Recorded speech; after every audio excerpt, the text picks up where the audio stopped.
the Japanese battleship Ise. Her name resonates with a peculiar chapter in naval history, a story of transformation born from desperation, a testament to a nation's ingenuity under the immense pressure of a losing war. She began her life as a proud dreadnought, a symbol of Japan's rising maritime power, her decks bristling with colossal guns. But the cataclysm of World War II, and particularly the devastating losses at Midway, forced a radical, almost Frankensteinian metamorphosis. The Ise was reshaped into a hybrid battleship-aircraft carrier, a warship unlike almost any other, a compromise between brute firepower and the dawning supremacy of naval aviation. This is the story of that transformation, of her service in two distinct forms, and her ultimate fiery demise. A vessel that embodies the hopes, the innovations, and the sheer, stark desperation of the Imperial Japanese Navy in its final dramatic years.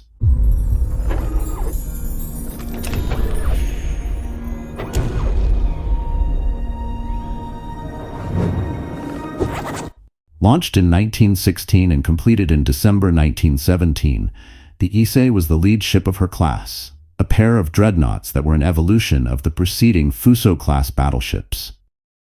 Built by Kawasaki Heavy Industries in Kobe, she was a product of Japan's ambition to create a fleet capable of challenging the established naval powers. Her original design was formidable for its era. She displaced over 31,000 tons, stretching 208 meters, or about 683 feet in length. Her main armament consisted of 12 powerful 14-inch or 356mm naval guns, mounted in 6 twin turrets.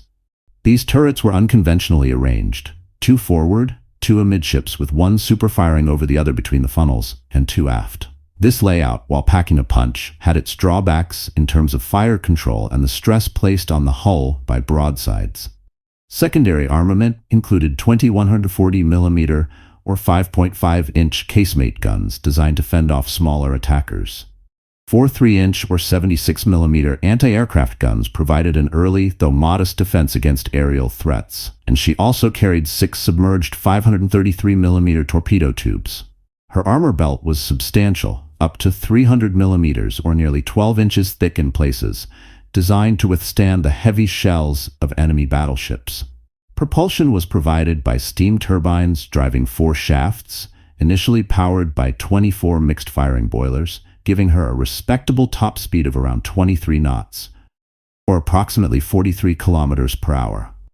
Completed too late to see significant action in World War I, the Ise, along with her sister ship Hyuga, nonetheless represented a powerful addition to the Imperial Japanese Navy. The early post-war years saw her engaged in various duties.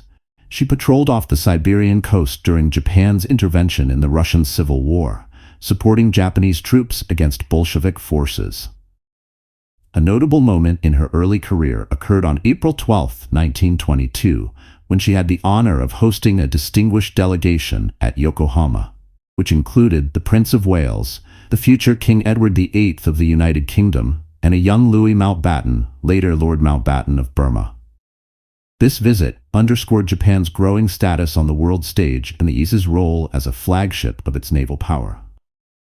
Throughout the 1920s and 1930s, the Ise, like many capital ships of the era, underwent significant modernizations to keep pace with evolving naval technology and doctrine. The Washington Naval Treaty had placed limitations on new battleship construction, so navies focused on upgrading their existing fleets. Ise's first major reconstruction took place between 1928 and 1929, and a more extensive one followed from 1935 to 1937. These refits dramatically altered her appearance and capabilities. Her 2 funnels were trunked into a single, larger unit. The mixed-firing boilers were replaced with 8 new Campon oil-fired boilers, and her turbines were upgraded. This new power plant significantly increased her output to around 80,000 shaft horsepower, boosting her top speed to over 25 knots, or roughly 47 kilometers per hour, despite an increase in displacement. Her forward superstructure was rebuilt into the distinctive pagoda mast, a complex, multi-tiered structure crammed with command platforms, fire control directors, searchlights, and rangefinders, characteristic of Japanese battleships of the period. Her armor protection was enhanced, particularly against plunging shell fire and torpedoes, with the addition of anti-torpedo bulges. The elevation of her main guns was increased, extending their range. Her anti-aircraft armament was also significantly upgraded, reflecting the growing threat from air power. The original small-caliber AA guns were replaced with more potent weapons, typically 8 127mm or 5-inch dual-purpose guns, and a number of 25mm automatic cannons. Her submerged torpedo tubes were removed, as they were considered largely obsolete for battleships by this time. These modernizations transformed the Ise into a more potent and survivable warship, ready, so it was thought, for the challenges of a new era of naval conflict. As tensions escalated in the late 1930s and Japan embarked on its expansionist policies in Asia, the Ise was an active part of the fleet. With the outbreak of the Second Sino-Japanese War, she conducted patrols off the China coast. When Japan launched its surprise attack on Pearl Harbor in December 1941, initiating the Pacific War, the Ise, under the command of Captain Takeda Isamu, was assigned to Battleship Division 3. She sailed as part of the main body escorting the carrier strike force, but she was too far to the north to see any direct action during the attack itself. Her role was primarily to provide distant cover against any American surface counterattack that might materialize. In April 1942, the Ise participated in the unsuccessful pursuit of the American carrier force that had launched the Doolittle raid on Tokyo. Despite an extensive search, the Japanese fleet, including the Ise, was unable to locate Vice Admiral Halsey's Task Force 16. In May 1942, she received an experimental Type 21 air search radar, an early indication of the increasing importance of electronic detection in naval warfare. Later that month, on May 29th, the Ise sailed with the Aleutian Guard Force as part of Admiral Yamamoto's complex plan for the Battle of Midway. Her role was to support the secondary attack on the Aleutian Islands, intended to draw American forces north, while the main Japanese fleet engaged and destroyed the U.S. Pacific Fleet's carriers near Midway Atoll. However, the main battle at Midway, fought between June 4th and 7th, 1942, proved to be a catastrophic defeat for the Imperial Japanese Navy. 4 of its finest fleet carriers, Akagi, Kaga, Soryu, and Hiryu, were sunk, along with a heavy cruiser and a devastating loss of experienced pilots and aircrew. The Ise and the Aleutian Force saw no combat during this pivotal engagement, but the strategic landscape of the Pacific War was irrevocably altered. The balance of naval air power had shifted dramatically in favor of the United States. The loss of 4 fleet carriers at Midway was a blow from which the Imperial Japanese Navy would never fully recover. Suddenly, Japan faced a critical shortage of aircraft carrying capacity. While new fleet carriers were laid down, their construction would take years.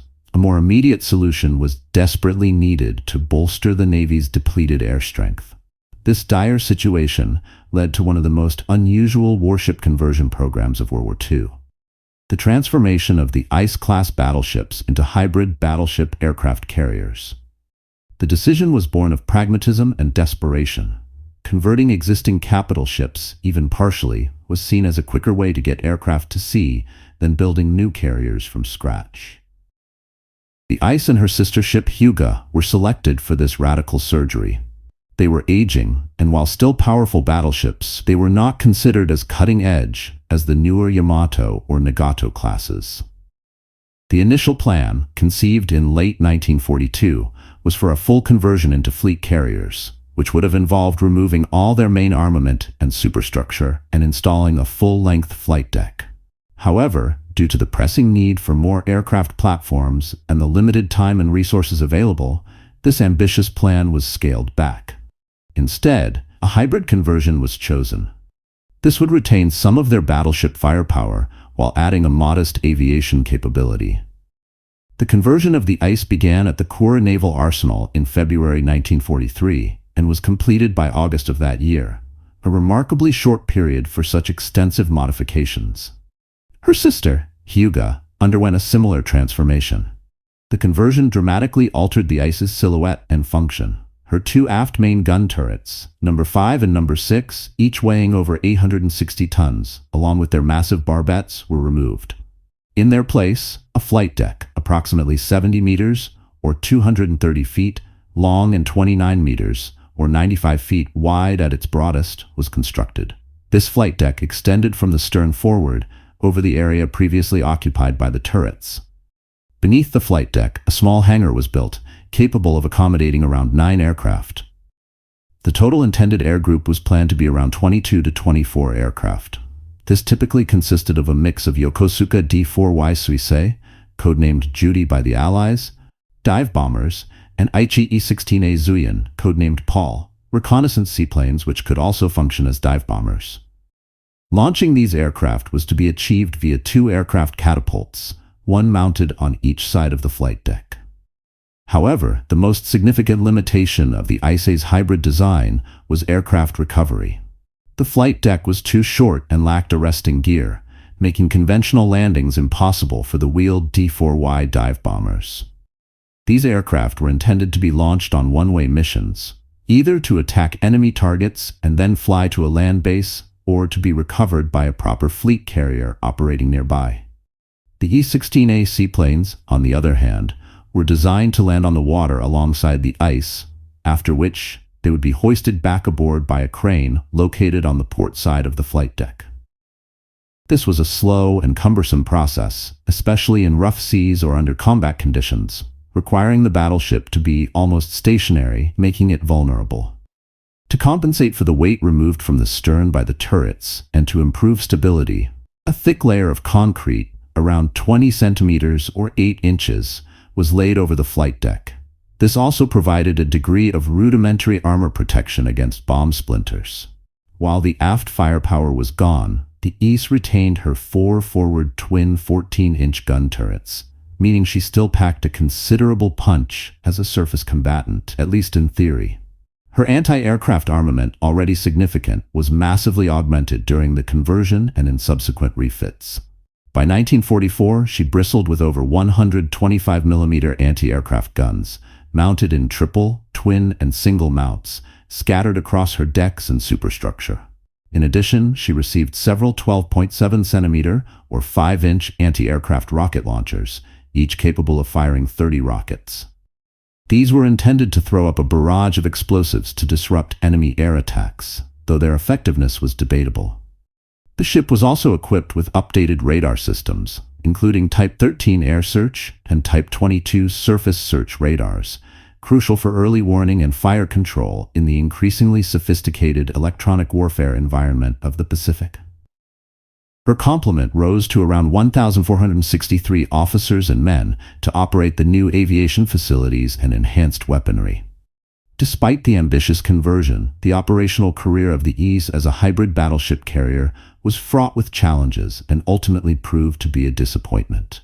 The primary problem was a chronic shortage of aircraft and, perhaps more critically, a severe lack of experienced pilots. Japan's air crews had been decimated at Midway and in the attritional campaigns in the Solomons and New Guinea. Training new pilots took time that Japan simply didn't have. Consequently, the Ise and Hyuga rarely, if ever, operated with their full intended air groups. Their unique aviation facilities were often underutilized. After her conversion was completed in August 1943, the Ise spent several months in home waters, working up and attempting to integrate her new aviation capabilities. Training with aircraft was sporadic. By early 1944, she was assigned to the 3rd Fleet. The first major test of the Ise in her new hybrid role came during the Battle of Leyte Gulf in October 1944, one of the largest and most complex naval battles in history. The Ise, along with her sister Hyuga, was part of Vice Admiral Jisaburo Ozawa's Northern Force. This force, consisting of Japan's remaining aircraft carriers, including the fleet carrier Zuikaku and several light carriers, was critically short of aircraft and experienced pilots. Its primary mission was not to inflict significant damage on the American fleet, but to act as a sacrificial decoy, luring Admiral William F. Halsey's powerful 3rd Fleet, with its numerous fast carriers, northwards, away from the American landing beaches on Leyte. This would, in theory, allow Vice Admiral Kurita's powerful center force of battleships and cruisers to slip through the San Bernardino Strait undetected and attack the vulnerable American transports. During the ensuing battle off Cape Engaño on October 25, 1944, Ozawa's force played its decoy role to perfection. Halsey, taking the bait, steamed north with his entire carrier force to engage what he believed to be the main Japanese carrier threat. The Ise and Hyuga, with their depleted air groups, they reportedly launched only a handful of their seaplanes for reconnaissance and anti-submarine patrol, not for offensive strikes, found themselves under relentless air attack from Halsey's carriers. Lacking any effective fighter cover, the Japanese ships relied heavily on their anti-aircraft batteries. The Ise, with her numerous 25mm guns and rocket launchers, put up a tremendous volume of fire. Both battleships employed evasive maneuvers and their crews fought bravely. Accounts from the battle describe the sky around them filled with shell bursts and tracer fire. While several of Ozawa's carriers, including the Zuikaku, were sunk, the Ise and Hyuga, despite being hit multiple times and suffering casualties, managed to survive the onslaught. Ise sustained some damage from near misses and strafing, including damage to her port catapult and some hull plating. But her fighting capability was not critically impaired. The decoy mission was a strategic success in that Halsey was drawn away, but Kurita's center force, after a confusing series of engagements, ultimately failed to press its attack on the Leyte landings. For the Ise, the battle off Cape Engaño demonstrated the resilience of her battleship hull and the intensity of her anti-aircraft defenses, but also highlighted the impracticality of her offensive air role in a major fleet action. Her aircraft played no significant part in attacking the American fleet. Following the Battle of Leyte Gulf, the Ise returned to Japan for repairs. With the strategic situation rapidly deteriorating for Japan and fuel becoming critically scarce, the Navy was forced to undertake increasingly desperate measures. One such mission was Operation Kita, launched in February 1945.